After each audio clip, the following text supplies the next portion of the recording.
Considering the adverse headlines she's received in the past few days, the Prime Minister showed admirable restraint, dumping the soil in the lorry and not on the press. What was Broad Street Station is now an extremely large hole surrounded by decaying railway arches and rubble. But within a very short time it will be replaced by this, an ultra-modern banking and commercial complex. The development, which was given the go-ahead as long ago as 1979, has only been achieved after a long battle between developers and conservationists. On every rooftop, the high security which haunts Mrs Thatcher's engagements was watching the watchers rather than the events several floors below.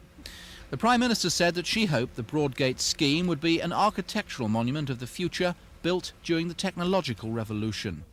Nearby, the crumbling brickwork of the earlier Industrial Revolution bore witness that in the city, times can change with frightening speed.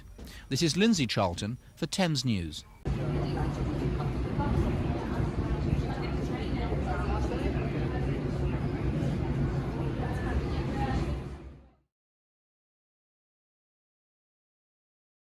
It was like benchmarked down and down and down to be leaner and leaner and leaner and quicker and quicker and quicker. And in the end, it was, he used a phrase, Stuart used a phrase which he called lean, mean and add back.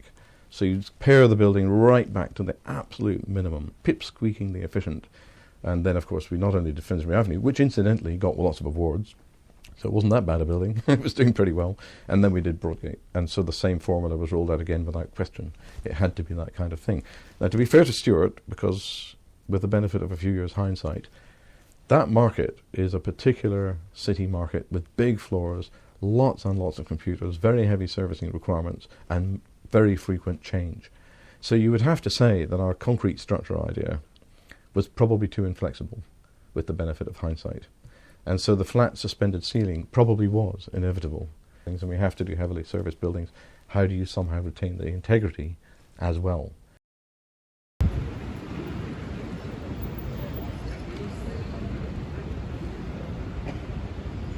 So, you know, it was a breakthrough in many ways. Steel construction was used. I mean,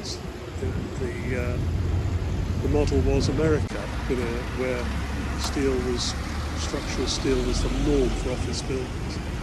In Britain, concrete was generally used, and Lipton sent the Arab team over to study stuff in the US and to learn from them.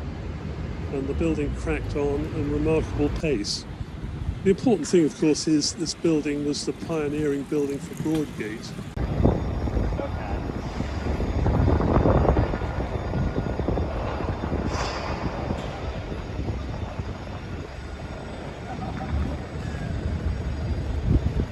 I've got a question here for you, Emily. 1 and 2 Finsbury were conceived as a single building, built in phases. Why wasn't number 2 listed at the same time as number 1?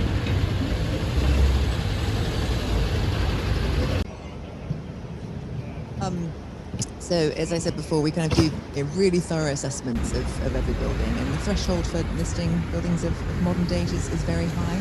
So there are a number of factors that we take into account, both degree of survival, primacy, so you know the earliest is often more likely to have a claim to specialness, design quality, as I said, how well a building actually survives and what's there to protect.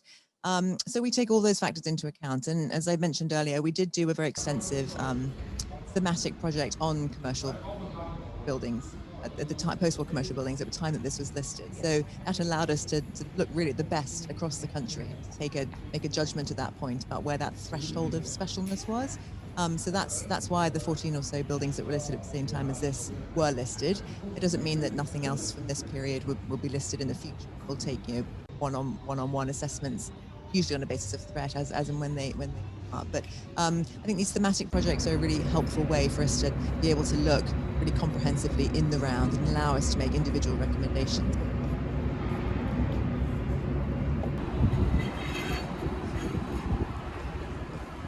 What we're basically doing is we're improving what is already a great place for the future. That is a legacy.